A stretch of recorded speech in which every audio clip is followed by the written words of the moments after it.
ክርስቶስ በደሙ የመሰረታት ሐልወተ እግዚአብሔር የሚሰበክባት ደጆቿ ለምህረት የተከፈቱ የምስጢር ዋሻ ቅድስት ቤተክርስቲያን ከትናንት እስከ ዛሬ በአምልኮቷ እየታመነች በአገልግሎቷ እየቀደመች መሰረቷን አጽንታ በልዕልናዋ ዘልቃለች።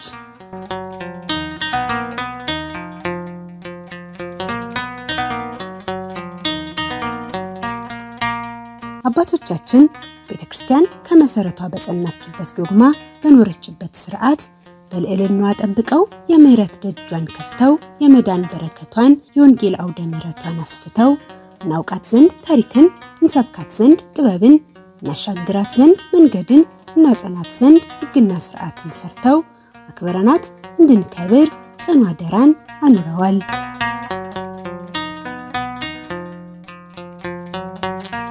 ዛሬ ይህች የእግዚአብሔር ደጅ አገልግሎቷ በነበረው ክብር እንዲቀጥል አስተዳደሯ ዘመኑን ቃኝቶ እንዲዘምን በየወቅቱ የአገልጋዮቿን አቅም ለማጎልበት ወቅታዊ ሁነቶችን ታሳቢ ያደረገ ስልጠናን መስጠት አስፈላጊ ተግባር ሆኗል።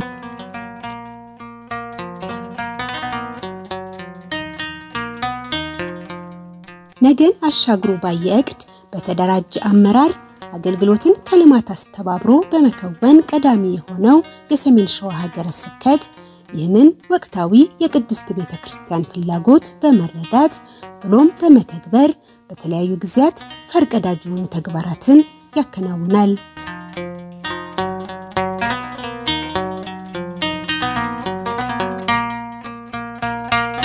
በዚህም መሰረት ከግንቦት 25 እስከ 26 2017 ዓ.ም ትምህርተ ኖሎት ለላቀ መንፈሳዊ አገልግሎት በሚል መሪ መልእክት ለወረዳ ሊቃነ ካህናትና ጸሐፍት ለገዳማትና አድባራት አስተዳዳሪዎች እንዲሁም ልዩ ልዩ የሥራ ኃላፊዎች ወቅቱን የዋጀ ስልጠና በብፁዕ አቡነ ቀሌምንጦስ ቀዳማዊ በኢትዮጵያ ኦርቶዶክስ ተዋሕዶ ቤተክርስቲያን ጠቅላይ ቤተ ክህነት የሰንበት ትምህርት ቤቶች ማደራጃ መምሪያና የሰሜን ሸዋ ሀገረ ስብከት ሊቀ ጳጳስ መመሪያ ሰጪነት ተሰጥቷል።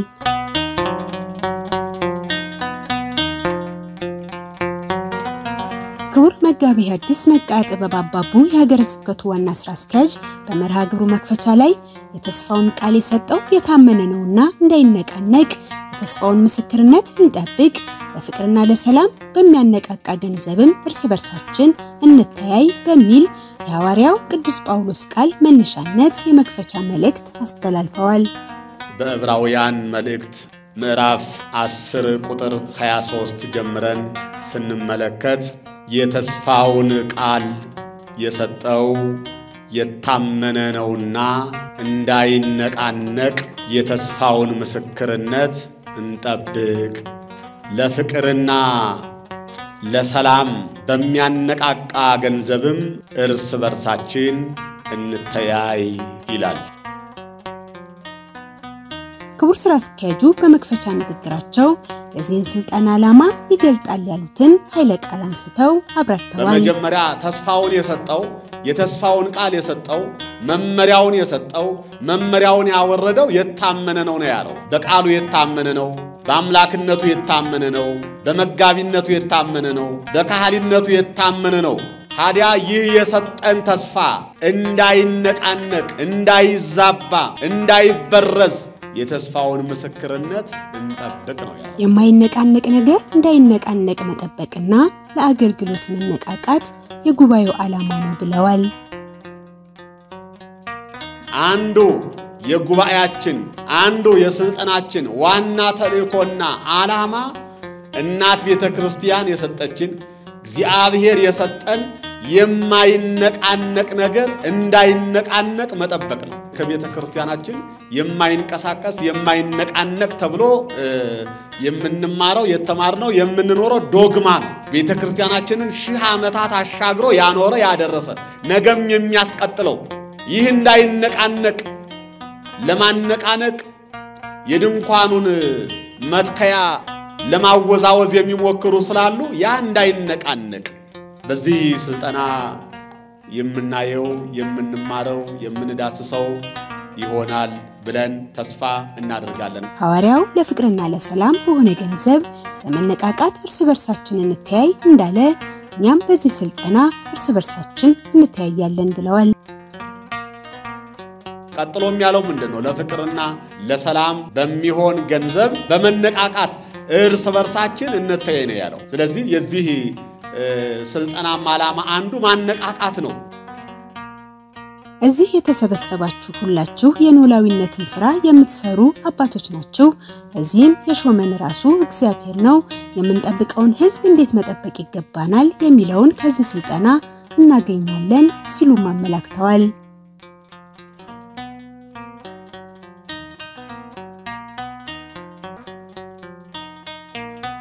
በዚህ ያለን ይህን ስልጣና ሰልጥነን ለማሰልጠን ጊዜያችንን ተጠቅመን ልቦናችንን ሰብስበን መከታተል ይገባናል የሚል መመሪያም ሰጥተዋል ሁላችን ወደየወረዳችን ተመልሰን ወደየአጥቢያ አድባራት ገዳማቶቻችን ተመልሰን ከታች ከኛ ስር ላሉት ደግሞ የምናሰለጥነው የምናስተምረው እንደመሆኑ መጠን ጊዜያችንን በአግባቡ ተጠቅመን ማስተዋሻ ይዘን የሚተላለፈውን መልእክት በጥንቃቄ በማስተዋል በአጽንኦት በመረዳት እስከ ጉባኤው ፍጻሜ ድረስ በዚህ ሁኔታ እንድትከታተሉ በእግዚአብሔር ስም ማሳሰብ እፈልጋለሁ ክቡር መላከ ሰላም ቆሞስ አባ ቃለ ጽድቅ ሙሉጌታ ዶክተር በኢትዮጵያ ኦርቶዶክስ ተዋሕዶ ቤተክርስቲያን የስብከተ ወንጌልና ሐዋርያዊ ተልእኮ መምሪያ ኃላፊ መንፈሳዊነት ለሁለንተናዊ አገልግሎት በሚል መሪ ቃል ክፍል 1 ስልጣና ሰጥተዋል ወአንትሙኒ ጽኑ ከመእብን መንፈሳዊ ወኩኑ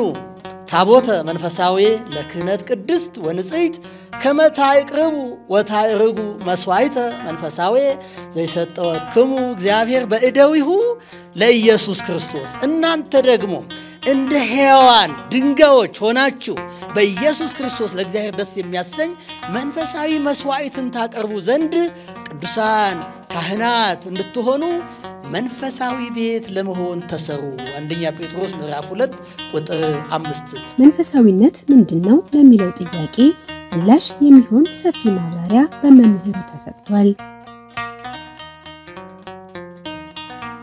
መንፈሳዊነት ይላሉ መምህሩ መንፈሳዊነት ከእግዚአብሔር ጋር ያለ ግንኙነት ህብረት አንድነት ከእግዚአብሔር ጋር ሊኖር የሚችል ህይወት ነው ከእግዚአብሔር ጋር ያለ ግንኙነትና ህብረት በመንፈስ ቅዱስ የመመራትና ስሜትንና ህዋሳትን የመግዛት ህይወት ነው መንፈሳዊነት የመጀመሪያው ከእግዚአብሔር ጋር ያለን አንድነት ነው የሚያገናኝ ነው ስለዚህ መንፈሳዊነት ማለት ከእግዚአብሔር ጋር የሚያገናኝ ሰንሰለት ነው ከእግዚአብሔር ጋር ሊያኖረን የሚችል ህይወት ነው እንደገና ደግሞ የመንፈስ ቅዱስ ምሪት ነው ምን የሚገዛ ህይወት ነው ያሉት መላከ ሰላም ቆሞስ አባ ቃለ ጽድቅ ኦርቶዶክሳዊ መንፈሳዊነት በተጋድሎ ሂደት ያለው ህይወት ነው ብለዋል ኦርቶዶክሳዊ መንፈሳዊነት በመንፈስ ቅዱስ አጋዥነትና በተጋድሎ ላይ የተመሰረተ የክርስቲያናዊ ህይወት ጥረትና ሂደት ነው ኦርቶዶክሳዊ የተባለበት ምክንያት ሌሎቹ መንፈሳዊነት የሚሉት በእውቀት ብቻ ተመስርተው መንፈሳዊነት የሚሉ አሉ ያወቅን መንፈሳዊያንን ብለው የሚያስቡ አሉ ኦርቶዶክሳዊ የሚያሰኘው ግን ጥረትና ሂደት አለው ዝም ብሎ አይደለም ከእውቀትም በላይ መገዛትን የሚጠይቅ ዕለት ኑሮን የሚጠይቅ መጸለይ የሚጠይቅ መስገድ የሚጠይቅ መጾም የሚጠይቅ ከዛም በላይ መንበርከክ የሚጠይቅ ተጋድሎአዊ ሂደት ያለው ህይወት ነው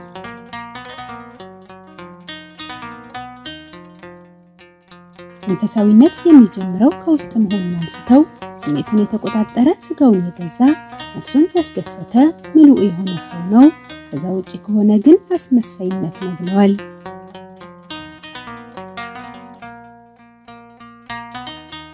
ሶስቱ ዋና የመንፈሳዊ አገልግሎት መስጫ ስፍራዎች ቅኔ ማህሌት መቅደስ እንዲሁም ወደ ምህረት በመሆናቸው አገልግሎት በእነርሱ በስርዓት እንዲመራ መንፈሳዊነት እንዲገለጥባቸው ይገባል ለዚህም እንንቃ እንመለስ አባቶቻችንን አስተምሮ እንከተል በማለት ትምህርታቸውን አጠናቀዋል እንንቃ እንመለስ የአባቶቻችን አስተምሮ እንከተል ቅዱሳት መጻሕፍትን እናዘውትር ካስለመድነው የዘወትር ጸሎትም የዘለለ ጸሎት እንጸልይ መንፈሳዊነት አንዱ ምሰሶ ነው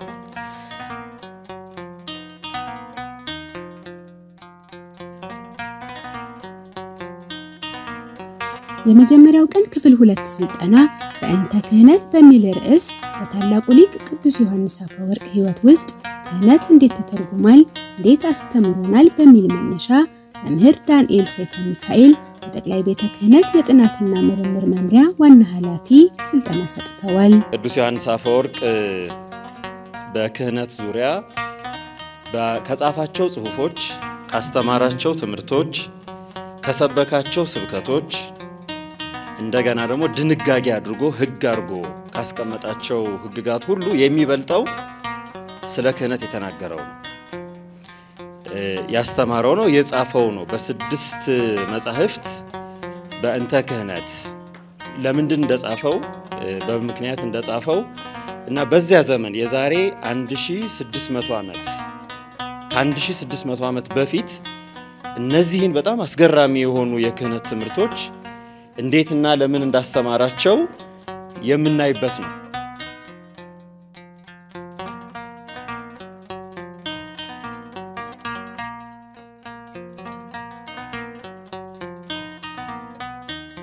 ታላቁ ሊቅ ቅዱስ ዮሐንስ አፈወርቅ ባስልዮስ ከተባለው አብሮ አደጉ ጋር የቅስና ሹመት ይሰጣቸው ዘንድ ሲታጩ ቅዱስ ዮሐንስ በውስጡ አይገባኝም በማለት ቆይቶ ባልንጀራውን ልኮ እሱ መደበቁን አንስተው በመደበቁ ባስልዮስ ቅር በመሰኘቱ ለምን እንደተደበቀ ያስረዳ በመልልስ የቀረበ በእንተ ክህነት የተባለ መጽሐፉን አንስተዋል። ልክ እንዳወቁ ለቅስና እንደታጩ ሁኔታዎች እንደተመቻቹ ሲረዱ ቅዱስ ዮሐንስ አፈወርቅ በውስጡ እኔ ብቁ አይደለሁም ብሎ አሰበ። ለቅስና ብቁ አይደለሁም፣ ግን ያችን በውስጡ ያዘና ለዚህ ለሚወደው ጓደኛው እንቅፋት እንዳይሆን አንተ ግን ብቁ ነህ ጎበዝ እያለ ወንድሙን ያበረታታል። አብሮ አደጉን ቆይቶ የሲመቱ ጊዜ ሲደርስ ለዚህ ትልቅ ክብር ሰማያዊ ለሆነ ስልጣን ቃል በቃል ይችላል ብቁና ዝግጁ አይደለሁም በማለት የመጨረሻው ቀን ላይ ተደበቀ። ባስልዮስን ወደ ቅስና ልኮ እሱ ተደበቀ።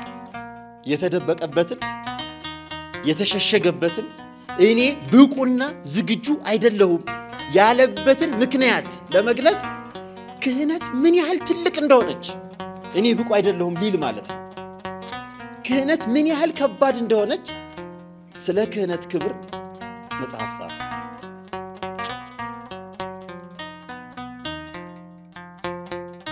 የክህነትን ክብር፣ የክህነትን ኃላፊነት፣ የክህነትን ልዕልና የቤተ ክርስቲያን ልዕልና የክህነት ልዕልና ነው ይላል። ይገርማችኋል። የቤተ ክርስቲያን ልዕልና የክህነት ልዕልና ነው። ክህነት ከፍ ሲል ቤተ ክርስቲያን ከፍ ትላለች።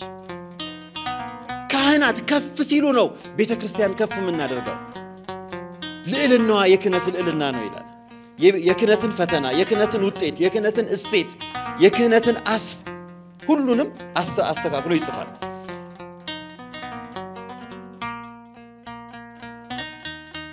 ይህ በእንተ ክህነት የተሰኘ የክህነትን ልዕልና ከፍ አድርጎ ያሳየ በውስጡ 6 ጥራዞች ያሉት ያንዳንዳቸው መጽሐፍት ስለምን እንደሚገልጡ አብራርተዋል። መምህሩ የቤተ ክርስቲያን አገልግሎት መሰረቱ ክህነት መሆኑን አንስተው ክህነትን ማክበር ቤተ ክርስቲያንን ማክበር እንደሆነ በማሳሰብ ስልጠናቸውን አጠናቀዋል። በመጀመሪያው ቀን ክፍል 3 ስልጠና ለንተናዊ አስተዳደር ለቤተ ክርስቲያን አገልግሎት በሚል ርዕስ ክቡር መላከ ሰላም ቆሞስ አባ ቃለ ጽድቅ ሙሉጌታ ዶክተር በኢትዮጵያ ኦርቶዶክስ ተዋሕዶ ቤተክርስቲያን የስብከተ ወንጌልና ሐዋርያው ተልእኮ መምሪያ ኃላፊ ተሰጥቷል። የቤተ ክርስቲያን አስተዳደር በክህነት የሚመራ በክህነት የሚተዳደር ቅዱስ መጽሐፍ እንደሚያሳየን ሁለቱንም አጣምሮ አመራርና አስተዳደርን አጣምሮ ለምሳሌ ዮሐንስ ወንጌል ምዕራፍ 21 ቁጥር 15 ላይ ረአይኬ አባግዕየ ሲል አመራርን መርነትን ሲያመለክት ሰሪዓ ቤት ሲል ደግሞ ማስተዳደርን አስተዳዳሪነትን ያመለክታል። ወዘሰ እይክል ሰሪዓ ቤቱ እፎኑ ያስተሐምም ቤተ እግዚአብሔር ሰው ግን የራሱን ቤት እንዲያስተዳድር ባያውቅ ቤተሰቡን መምራት ባያውቅ የእግዚአብሔርን ቤተክርስቲያን እንዴት ይጠብቃታል? አስተዳደርንም አመራርንም ቅዱስ መጽሐፍ መሰረታዊ የቤተክርስቲያን ሀብት አድርጎ ሲያስተምረን ነገር ግን የተሰጠው ለማን ነው? ክህነት ነው። ለክህነት ለውሉደ ክህነት ነው የተሰጠው።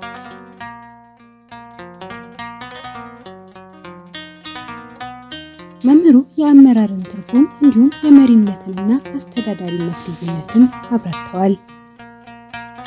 አንድ ሰው አስተዳዳሪ ቢሆን የአስተዳዳሪነት ስራም ብቻ አይደለም መስራት ያለበት፣ የአመራር ስራም አለ። አመራር ምን ማለት ነው? ከአስተዳዳሪነት ምን ይለየዋል ብንል መሪዎች ባለራእዮች ናቸው። ሁሉ ጊዜ መሪ ባለራእይ ነው። መሪ ባለራእይ ነው ስንል ለነገው ቤተክርስቲያን ያስባል፣ ለነገው ትውልድ ያስባል። በዚሁ መልክ ቤተክርስቲያን ነገ ላይ ምን ልትሆን ትችላለች? በተልእኮ የት መድረስ ትችላለች? ጠላቶቿን እንዴት የሚመጣባትን ተግዳሮት መከላከል እንዴት ትችላለች ብሎ ራእይ ያለው ነው ያስባል። መሪ ያስባል፣ በልማት መስክም ያስባል። አስተዳዳሪው ደግሞ የተቀመጠለትን ራእዩን ደግሞ ያቅዳል። እሱ አደላዳይ ነው። በሌላ መልኩ አስተዳዳሪነት ምን ይመስላችኋል መሰለኝ? በእኛ ቤት የተለመደው መጋቢ ማለት ነው። መጋቢው አስተዳዳሪ ነው። መጋቢ ግን የተሰጠውን ነው የሚመግበው የሚያደላድለው። መሪው ግን ቁጭ ብሎ አሳቢና ባለራእይ ነው። ለቤተ ክርስቲያን መሪነት ክህነት፣ ዕውቀት፣ ክህሎት እንዲሁም መንፈሳዊነት እንደሚያስፈልግም ገልጠዋል። የአስተዳደር ዕውቀት እንደሚያስፈልግ እንደሌላ ሁሉ ማለት ነው። ከዛ ክህሎት ደግሞ ያስፈልጋል። ዕውቀት ስላወቀ ብቻ እዛ ላይ መቀመጥ አይችልም። ልምድ ያስፈልጋል። ልምድ ማካበት አለበት፣ ማየት አለበት፣ መለማመድ አለበት። አያችሁ ኢያሱ ሙሴን ሲተካ በሙሴ ስር ሆኖ ይለማመድ ነበር። ይሄ መጽሐፍ ቅዱሳዊ አስተምሮ ነው። የማህበራዊ ሚዲያ አጠቃቀምን በተመለከተም ተገቢ እንቅስቃሴ ማድረግ እንደሚገባ ተነስቷል። በስልጠናው የመጀመሪያ ቀን ማብቂያ በክቡር መጋቢ ሐዲስ ነቃ ጥበብ አባቡ ማጠቃለያ ተሰጥቷል።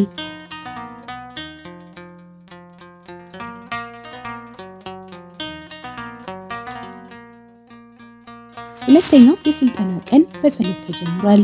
ክቡር መጋቢ ሐዲስ ነቃ ጥበብ አባቡ የስልጠናውን ሂደት አስመልክተው በሰጡት ማብራሪያ ስልጠናውን አስጀምረዋል። በሁለተኛ ቀን ስልጠና በክህነት አገልግሎትና በቤተ ክርስቲያን ወቅታዊ ፈተናና መፍትሄ ላይ ያተኮረ ስልጠና በመምህር ዳንኤል ሰይፈ ሚካኤል ተሰጥቷል።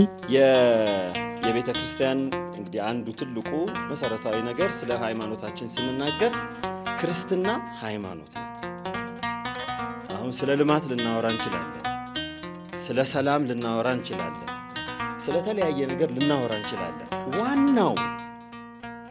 ዋናው መሰረታዊ መለያችን ክርስቲያን፣ የክርስቲያን አገልጋይ፣ የቤተ ክርስቲያን ሊቃውንት፣ የቤተ ክርስቲያን መምህራን፣ የቤተ ክርስቲያን ሹማምንት ስንባል ዋናው መለያችን መሰረታዊ በቃ ልዩ የሆነ ምንድናችሁ ስንባል ዋናው መለያችን አምልኮ፣ የአምልኮ መሪነት፣ የእግዚአብሔርን አምልኮ የምንፈጽም የምናስፈጽም ነን።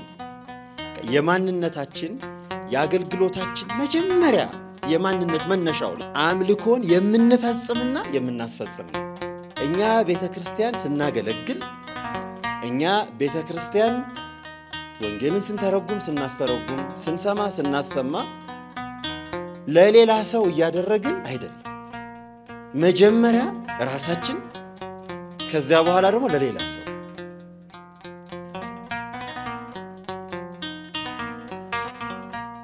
የቤተ ክርስቲያን አገልግሎት ዘመኑን ያዋጀ መሆን እንደሚገባውና ዘመንን ለመዋጀት ዘመኑ ከሚጠይቀው ልቆ መገኘት እንደሚያስፈልግም ተነስቷል። የቤተ ክርስቲያናችን የአገልግሎት ዘመኑን ከዘመኑ ጋር አብሮ ቀድሞ መገኘት እንዲችል ትልቁ መመሪያ ዘመኑን ዋጁ የምትል መመሪያ ነች። ግን ዋጄ ስንል ትርጉሙ ምንድነው? ዘመኑን ዋጁ ሲባል ዘመኑን ምሰሉ አይደለም፣ ዘመኑን መምሰል አይደለም። ዘመኑንማ ከመሰልን ተሸነፈ። ከዘመኑ በላይ ዘመኑን እንድንገዛ ከዘመኑ በላይ ዘመኑን እንድናልፍ እንድንበልጥ ነው።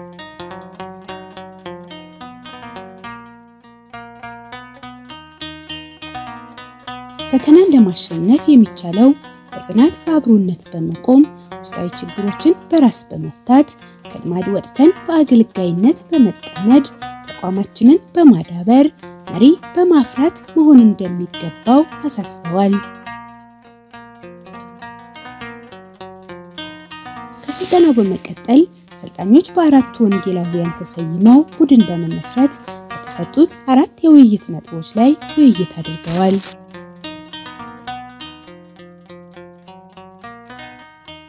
በውይይቱ ወቅት የተገኙ ሐሳቦች በቡድን ተወካዮቻቸው አማካኝነት ለጉባኤው ቀርበዋል።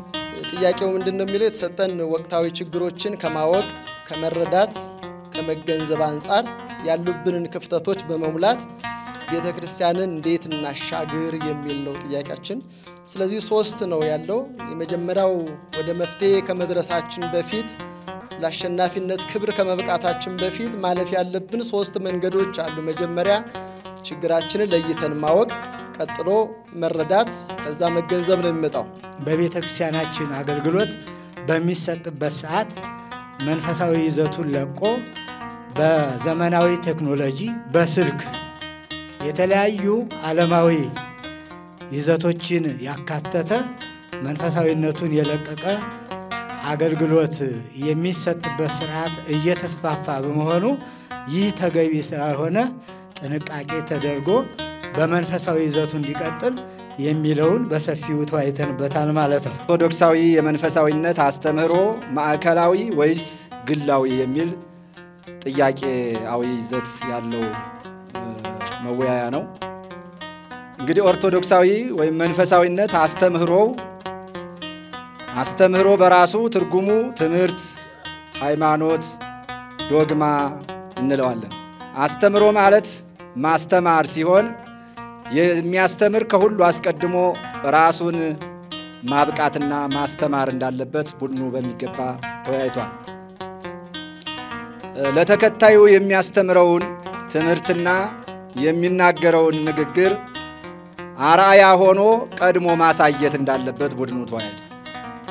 አንድ ሰባኪ ነኝ የሚል፣ አንድ መምህር ነኝ የሚል፣ አንድ ለሌላው ሰው እተርፋለሁ ብሎ የሚናገር አካል ያንን የሚናገረውን አስቀድሞ መኖር እንዳለበት ነው ቡድኑ የተወያየው። በሀገር ጉዳይ የቤተ ክርስቲያን ሚና ምንድነው የሚል ነው። እንግዲህ ከርዕሱ እንደምንረዳው ቤተ ክርስቲያን ምንድነች? ቅድስት ቤተ ክርስቲያን ትናንትና ምን ነበረች? ዛሬ ምን ላይ ነው ያለችው? ከዛሬ ላይ ተነስተን ነገን ስንመለከት ነገ ምን ሊፈጠር ይችላል የሚለውን ነገር አስቀድመን ተረድተንና አውቀን ለሱ መፍትሄ የሚሆን ነገር ማዘጋጀት ነው።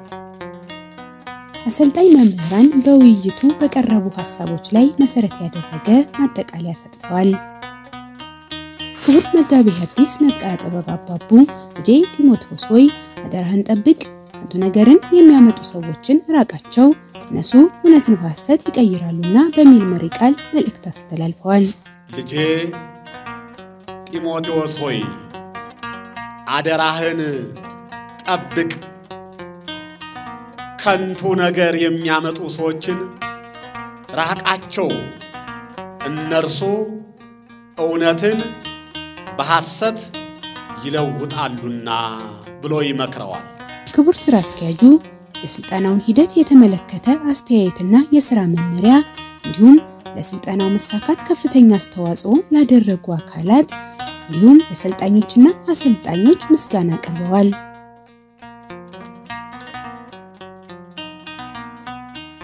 ብፁዕ አቡነ ቀሌምንጦስ ቀዳማዊ ሀገረ ስብከቱ ሊቀ ጳጳስ በመጀመሪያው የስልጠና ቀን በቅዱስ ሲኖዶስ ስራ ምክንያት በአካል ያልተገኙ ቢሆንም በሁለተኛ ቀን በጉባኤው መካከል ተገኝተው አባታዊ ቡራኬ ሰጥተዋል። ብፁዕነታቸው በቤተክርስቲያናችን ላይ በየወቅቱ መልኩን እየቀያየረ የሚመጣውን ፈተና በየደረጃው የምንገኝ የቤተክርስቲያን መሪዎች በጥበብና በማስተዋል በማለፍ ቤተክርስቲያንንና ምእመናንን ልንታደግ ይገባል ብለዋል። እና በየጊዜው ችግሮች ሲመጡ መልካቸውን ያወጣሉ። መልካቸውን ያወጣል። ችግሮች ሁሉ ጊዜ አንድ ችግር ዛሬ ያልፋል፣ ለነገ ሌላ ችግር መልኩን ቀይሮ ሌላ ብቅ ይችላል።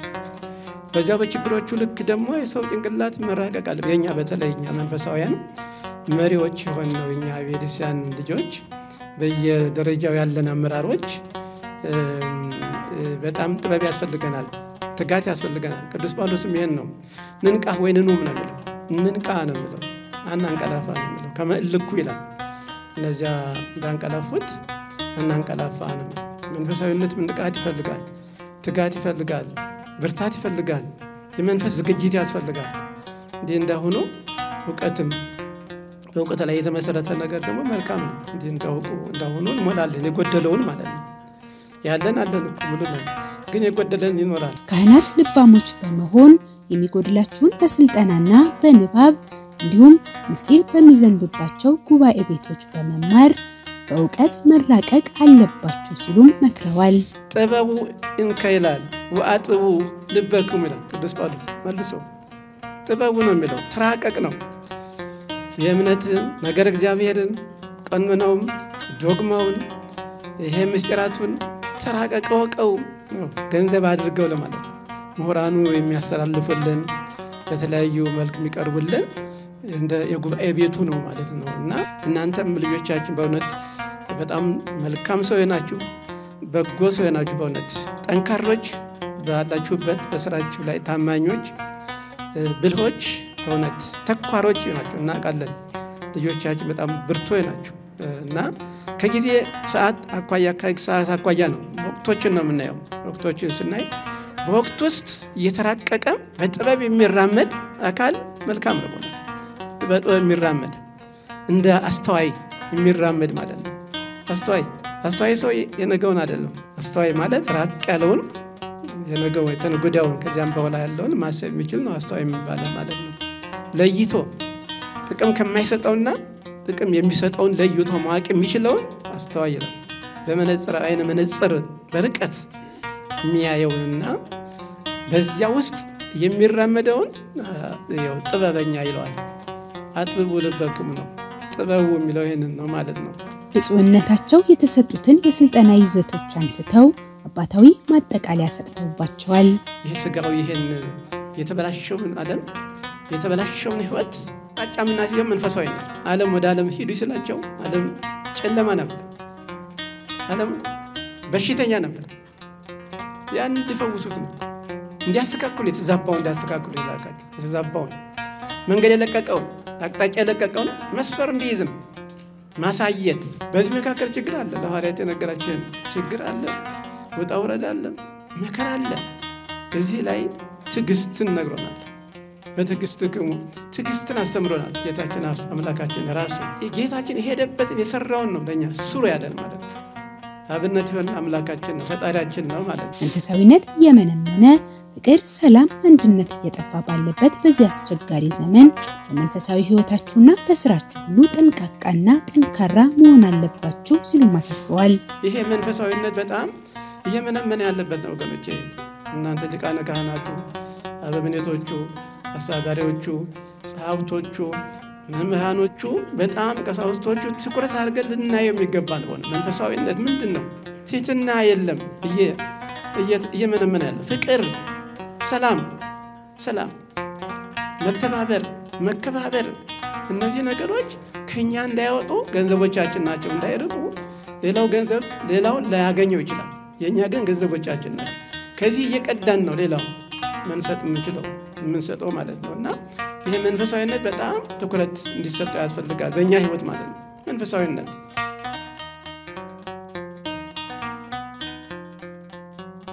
ካህንና መሪም የሆነንኛ በአመራር ላይ ያሉ ክፍተቶችን ልንሞላ ይገባል። የአመራር ሂደትን ልናውቅ ጥበብ ሊኖረን ይገባል። መንፈሳዊ አመራሮች የሥነ ምግባር ጠበብት ናቸው ብለዋል።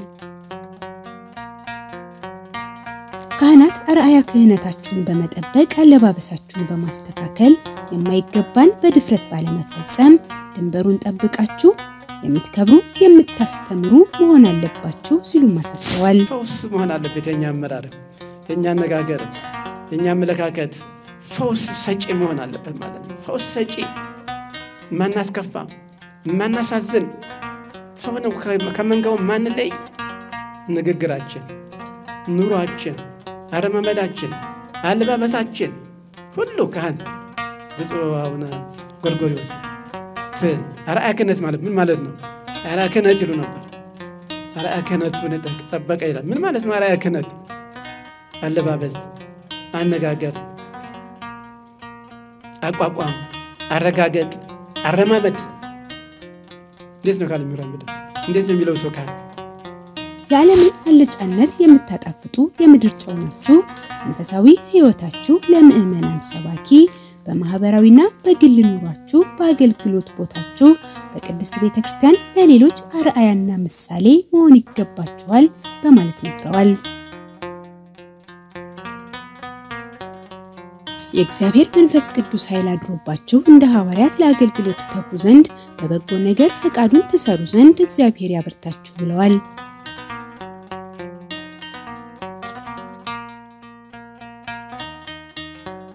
ብፁዕነታቸው ስልጠናውን ለሰጡ መምህራን፣ ለስልጠናው መሳካት አስተዋጽኦ ላደረጉ አካላት እንዲሁም ለተሳታፊዎች ሁሉ አባታዊ ቃለ በረከት ሰጥተዋል።